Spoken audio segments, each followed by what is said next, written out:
Morning students,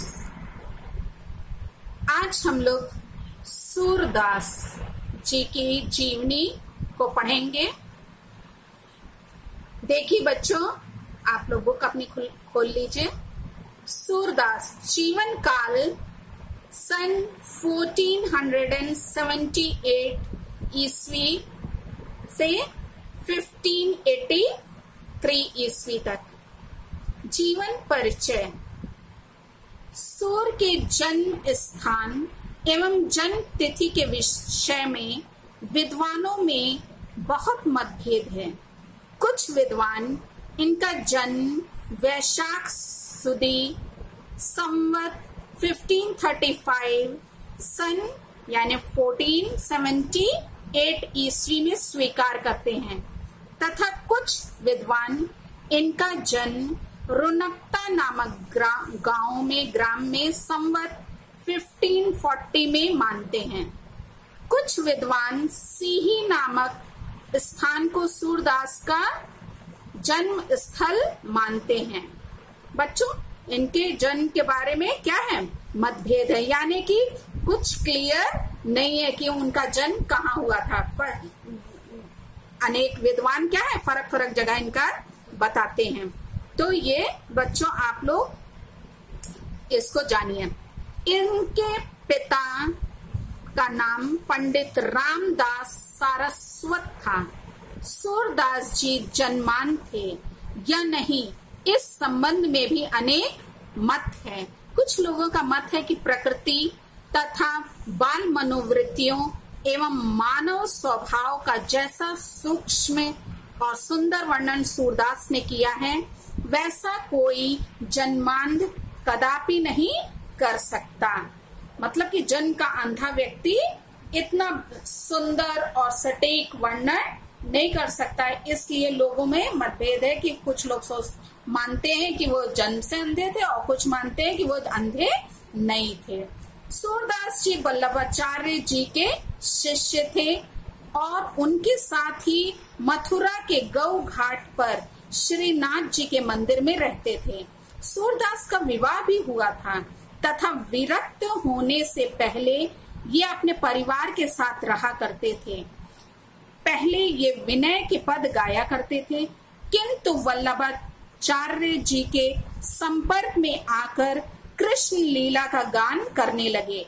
कहा जाता है कि सूरदास जी से एक बार मथुरा में तुलसीदास जी की भेंट हुई थी और दोनों में प्रेम भाव भी बढ़ गया था। सूरदास से प्रभावित होकर ही तुलसी जी ने श्री कृष्ण गीतावली की रचना की थी।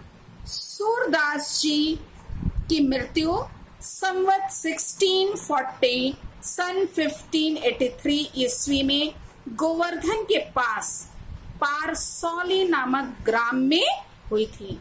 बच्चों देखिए, आप लोगों में जीवन परिचय नहीं पूछता एग्जाम में पूछता है साहित्यिक परिचय।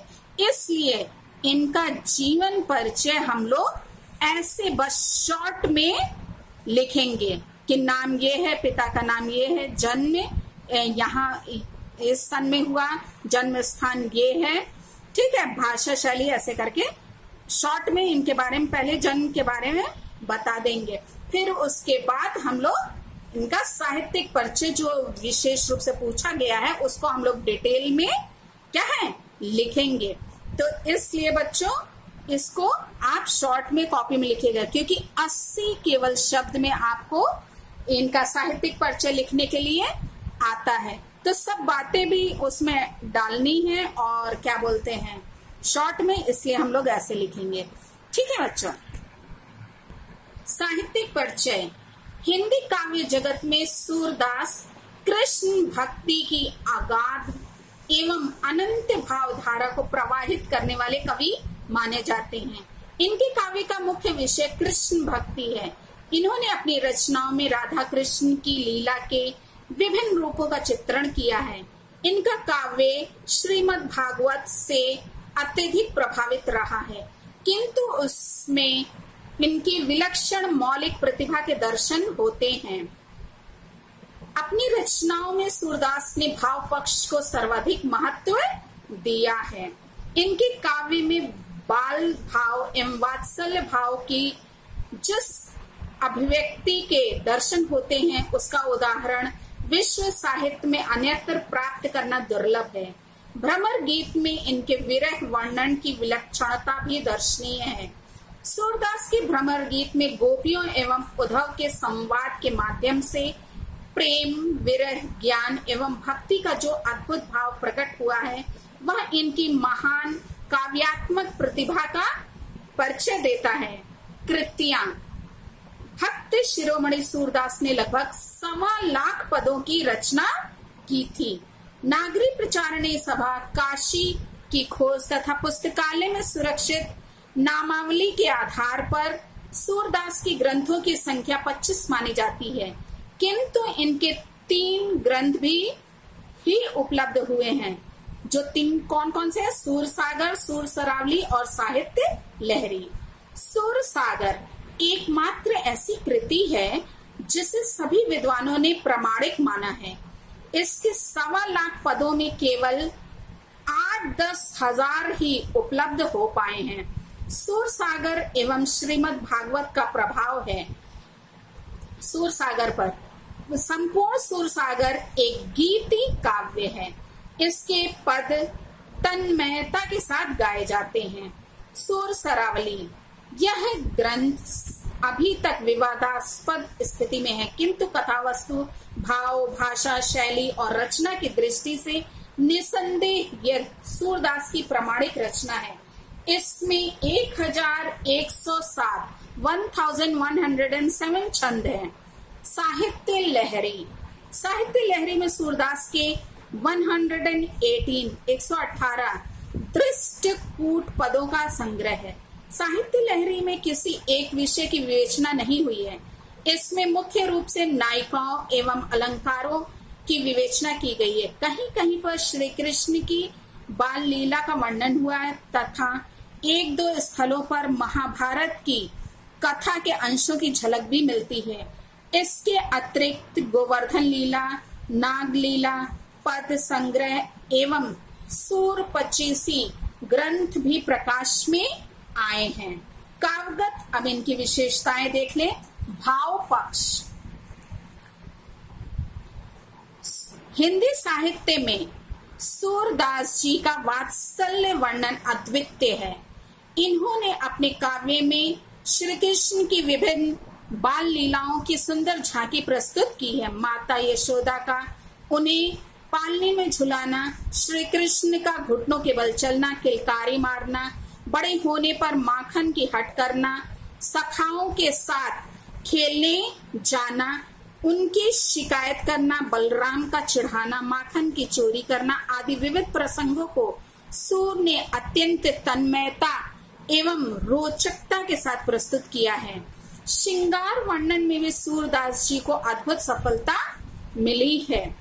इन्होंने अपने काव्य में राधा कृष्ण और गोपियों की संयोग अवस्था के अनेक आकर्षक चित्र प्रस्तुत किए हैं। राधा और श्री कृष्ण के परिचय का यह चित्र देखिए। बूझत श्याम कौन तू गोरी, कहाँ रहत काकी तू बेटी, देखी नहीं कहू ब्रज खोरी। संयोग के साथ सूर ने वियोग के भी अनेक चित्र प्रस्तुत किए हैं। श्री कृष्ण मथुरा चले जाते हैं। गोपियां राधा, यशोदा, गोप, पशु पक्षी एवं ब्रज के सभी जड़ चेतन उनके विरह में व्याकुल हो उठते हैं। यहाँ तक कि संयोग की स्थितियों में सुख प्रदान करने वाली कुंज जैसी सभी वस्तुएं वियोग के क्षणों में दुखदायक बन जाती हैं। यथा यानी जैसे बिनो गोपाल बैरिन भई कुंजय। सूरदास जी की भक्ति सखा भाव की है। इन्होंने श्री कृष्ण को अपना मित्र माना है। सच्चा मित्र अपने मित्र से कोई पर्दा नहीं रखता और न ही किसी प्रकार की शिकायत करता है। सूरदास ने बड़ी चतुराई से काम लिया है।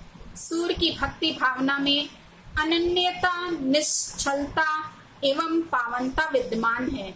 सूरदास जी के काव्य में प्रकृति का प्रयोग कहीं पृष्ठभूमि रूप में, कहीं उद्दीपन रूप में और कहीं अलंकारों के रूप में किया गया है। गोपियों के विरह वर्णन में प्रकृति का प्रयोग सर्वाधिक मात्रा में किया गया है। अब देखिए कला पक्ष। भाषा।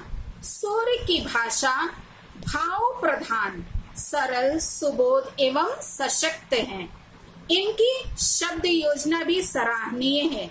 चूंकि सूरदास जी का एक उद्देश्य ब्रज भाषा को सर्वमान्य साहित्यिक भाषा बनाना भी था, इसलिए उन्होंने तत्सम, तद्भव और ठेठ शब्दों के साथ साथ विदेशी शब्दों को भी अपनाया है।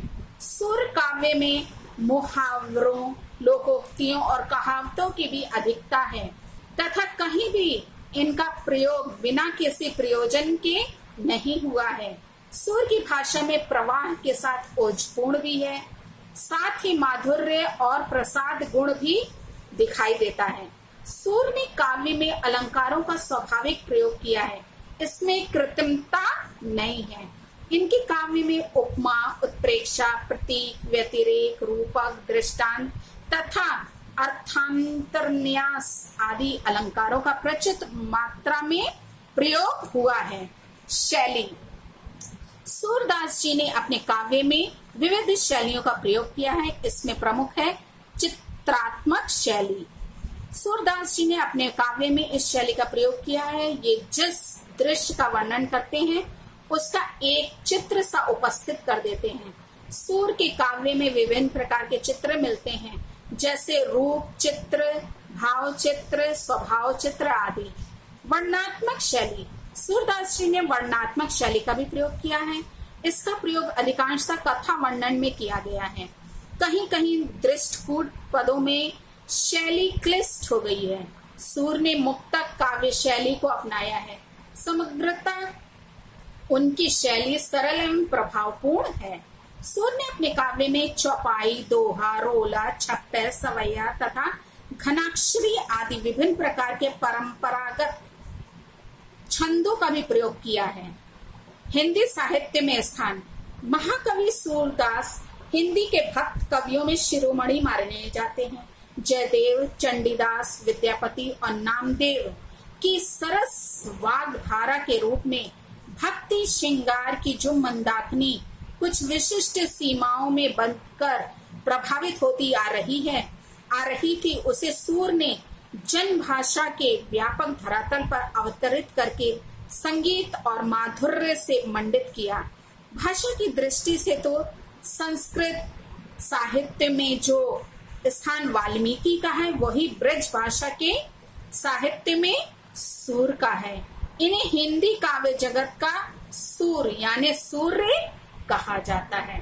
तो बच्चों, इसको आप लोग शॉर्ट में तैयार कीजिएगा और भाषा भी बताइएगा, शैली भी बताइएगा कि कौन कौन सी इन्होंने शैली का प्रयोग किया और अपने काव्य में उन्होंने भाव पक्ष में किसका वर्णन किया है, तो उसको भी शॉर्ट में आप थोड़ा सा 2-4 लाइन में आप वर्णन करिएगा।